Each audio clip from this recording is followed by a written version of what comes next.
This is a children's movie? No wonder why I'm messed up. I watched this movie when I was a kid.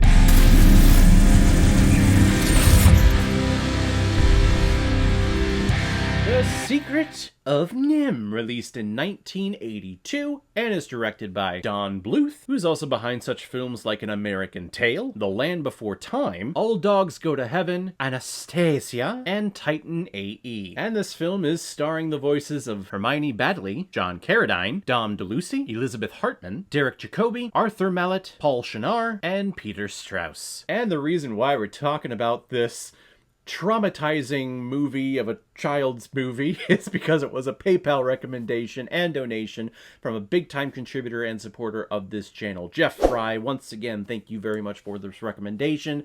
It's a movie that I have not seen, oh God, easily 30 years. Easily. Probably more so. But it's a movie that I would watch on repeat. I remember as a kid, because it was animated, one, so mom and dad would let me watch it. It had sword fights, it had adventure, it had scary moments. But this is one of those movies that I'm sure you know what I'm going to be talking about here. It's one of those movies that you remember watching a lot when you were a kid, but if you had to recall exactly what happens in the movie, you probably couldn't do that because, you know, as a kid, I would watch this movie and be like, wow, what's happening on screen is very entertaining.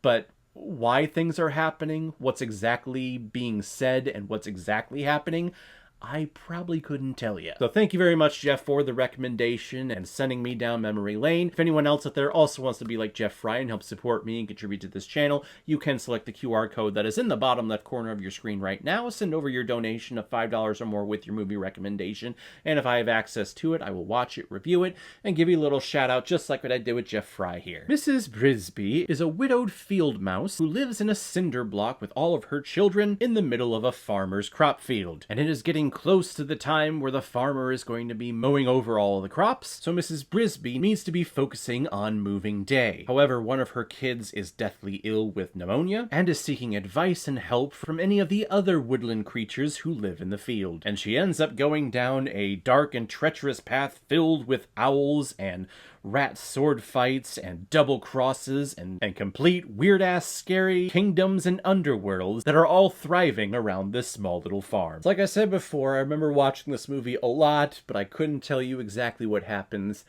Watching it now and just realizing all of the fears that I have, in particular of spiders, like when we get to that moment where she's in the tree and she's gonna go see the great owl, and this little spider thing comes out and is about to eat her, and then the owl comes and squishes it.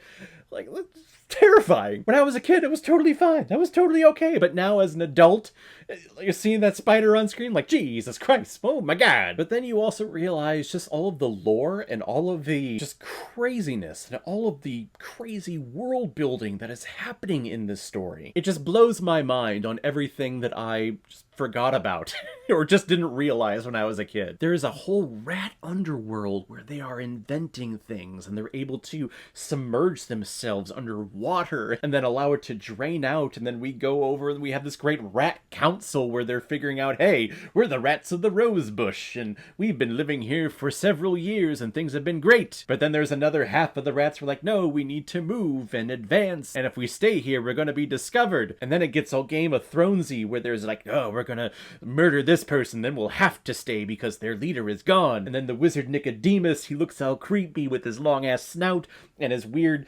aged old hands with the bumps and everything. God, watching this just brought back so many memories. So many times watching this for this review, I'm just having that moment of, oh yeah, oh that's what happened, oh right, that's when that happens. It's just a movie I completely forgot about. And I love how the advertising now with thumbnails and posters, like if you pull this up on Apple Movie to purchase or on anywhere online to purchase, you have this nice beautiful colorful, the colors are all rich and vibrant poster on there that make this look like, oh, this is a beautiful children's movie. Whereas back in my day, when we had the VHS, that thing had all the dark rosebush shit on it. You had all of the beautiful artistry with the owl and the rat sword fight in the background. I guess back in my day, us kids were tougher and could accept accept the darkness, unlike nowadays where everything has to be bright and colorful and all sunshiny. But then you also learn about where these rats come from, and I remember seeing the sequence of them being in the cages and being injected with needles, which is, I don't know how, it probably was traumatizing, but I don't know how, like, that image is not burnt into my brain of just traumatization that happens inside of me. Seeing these rats being injected with this fluid in animation, like, you actually see the injection happening. I'm pretty sure this is why I'm fucked up, and I'm pretty sure that my generation who saw this when we were kids, like 5 or 6 years old, probably even younger than that, 3 or 4, is probably why this generation's all fucked up. Because we watched this movie when we were kids, and there was subliminal messages just fucked us up as children, and we didn't know about it. And we won't know it until we watch this movie when we're adults. See, I've learned the true horrors and the secrets of how our parents raised us by having us watch this movie. See, I know what this is all about. The governments and everyone's watching me. But after all my complaints and realizations of the dark horrors that are my life, I do think the animation here is quite stunning, especially for 1982. Everything's hand-drawn.